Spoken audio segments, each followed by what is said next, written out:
Assalamualaikum warahmatullahi wabarakatuh. Selamat berjumpa kembali adik-adik mahasiswa. Kali ini saya akan menyampaikan materi mengenai metode pengumpulan data kualitatif. Tetapi jangan lupa like dan subscribe dulu ya. Terima kasih. Tujuan dari video ini adalah di akhir pemaparan video ini adik-adik mampu menjelaskan perbedaan penelitian kualitatif dan kuantitatif serta menjelaskan metode pengambilan data kualitatif. Berikut ini adalah perbedaan antara penelitian kuantitatif dan penelitian kualitatif. Pada penelitian kualitatif, data atau informasi yang kita peroleh itu akan disajikan dalam bentuk naratif deskriptif. Jadi disajikan dalam kalimat-kalimat deskriptif. Kemudian data itu akan kita olah, kemudian disajikan dalam bentuk skema atau bagan ataupun tabel-tabel seperti itu. Dan skopnya adalah luas. Jadi berbeda dengan kuantitatif yang dibatasi oleh hipotesis ataupun pertanyaan penelitian yang spesifik. Kemudian penelitian kualitatif itu bersifat kaya akan data, kemudian mendalam begitu. Jadi dikupas secara mendalam. Ya, kemudian juga bahwa sampel pada penelitian kualitatif itu relatif kecil dan tidak bisa digunakan untuk generalisasi suatu populasi yang luas. Ini agak berbeda dengan penelitian pada kuantitatif. Ya, jadi pada kuantitatif kita bisa melibatkan banyak sampel penelitian.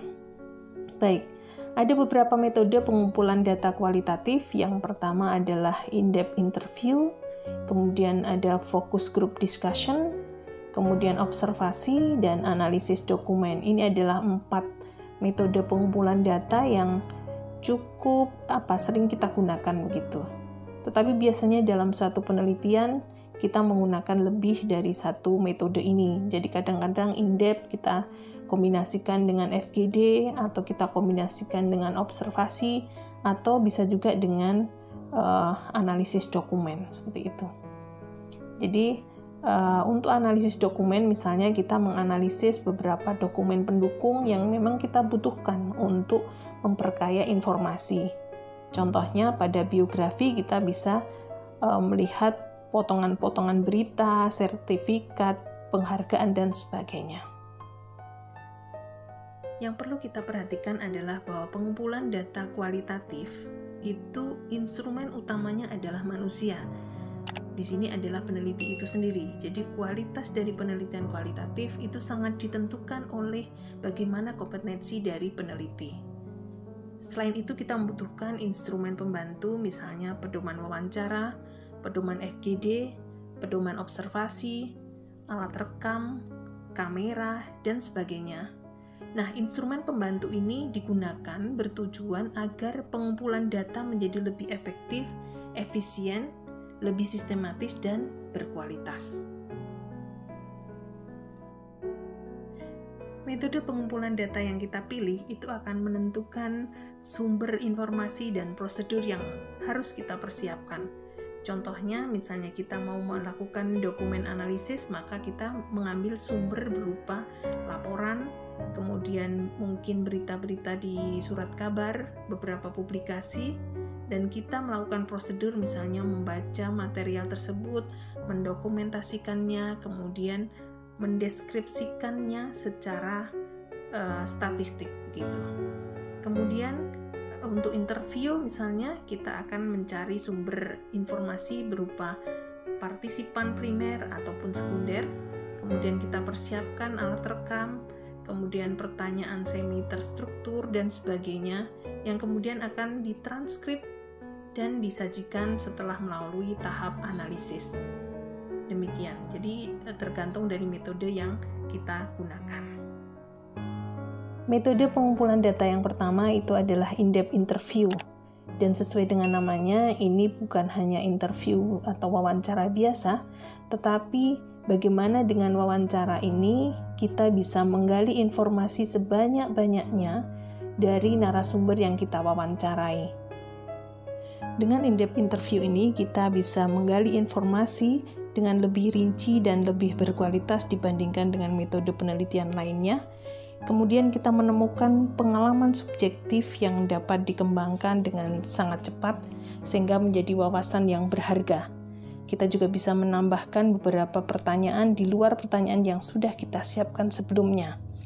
Pada saat in-depth, responden bisa berbicara dengan bebas dalam suasana yang santai. Kemudian, metode ini tepat untuk pendekatan topik-topik yang sensitif seperti aborsi, HIV, dan sebagainya. Selama in-depth, pewawancara juga dapat memonitor perubahan nada, pilihan kata yang digunakan, atau bahasa tubuh yang digunakan oleh responden, dan dari situ kita akan mendapatkan pemahaman yang lebih dalam lagi, sehingga dapat dihindari potensi gangguan yang terkadang muncul dalam suatu FGD misalnya. Wawancara dibagi menjadi dua, yaitu wawancara terstruktur dan wawancara yang tidak terstruktur. In-depth interview termasuk dalam wawancara yang tidak terstruktur. Sebelum wawancara, kita harus melakukan beberapa hal, yaitu yang pertama, pelajari dan kuasai pedoman wawancara. Yang kedua, pertimbangan waktu dan tempat sesuai dengan kesepakatan kita dengan responden. Yang ketiga, mempersiapkan alat-alat seperti catatan, alat tulis, tape recorder, kaset, kamera, pedoman wawancara, dan yang penting sekali adalah kita menerapkan etik penelitian, yaitu meminta izin, kesediaan responden, kesepakatan waktu, memperkenalkan diri, menjelaskan tujuan penelitian, meminta izin merekam, dan menghargai responden selama proses wawancara berlangsung. Jadi kita tidak memaksakan kehendak agar responden sepakat dengan hal-hal yang sudah kita kuasai sebelumnya. Metode pengumpulan data yang kedua itu adalah FGD. FGD adalah wawancara kelompok. Biasanya kita lakukan antara 6-10 orang responden dalam satu kelompok dengan tujuan untuk menangkap interaksi antar peserta berdasarkan sebuah topik yang sudah kita siapkan. Tujuan utama FGD adalah untuk menggali sikap, perasaan, kepercayaan, pengalaman, dan reaksi dari responden. Jika reaksi-reaksi tersebut tidak bisa kita tangkap dengan metode yang lain seperti observasi, kemudian wawancara, maka FGD adalah merupakan salah satu solusi alternatif. Akan sangat menarik apabila FGD yang kita lakukan itu bisa menghadirkan peserta yang memiliki informasi yang sangat bervariasi, sehingga data kita akan menjadi lebih lengkap lagi. Untuk alasan itu, penting sekali kita memastikan bahwa peserta yang kita undang memang memiliki pengalaman atau pendapat khusus tentang topik yang akan dibahas.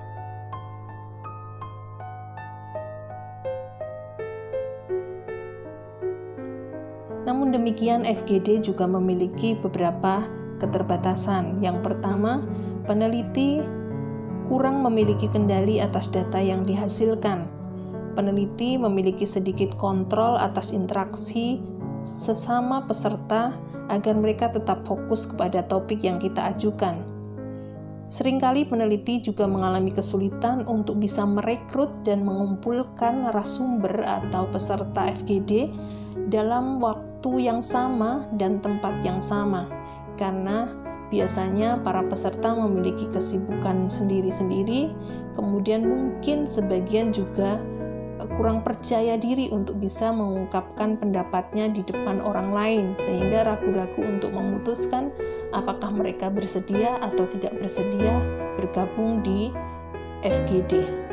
Agar dapat berjalan dengan baik, maka FGD membutuhkan satu orang fasilitator dan satu orang sekretaris. Fasilitator bekerja sesuai dengan panduan FGD. Dia bertugas untuk menjelaskan topik diskusi, mengarahkan kelompok, mendorong peserta untuk berani berpendapat.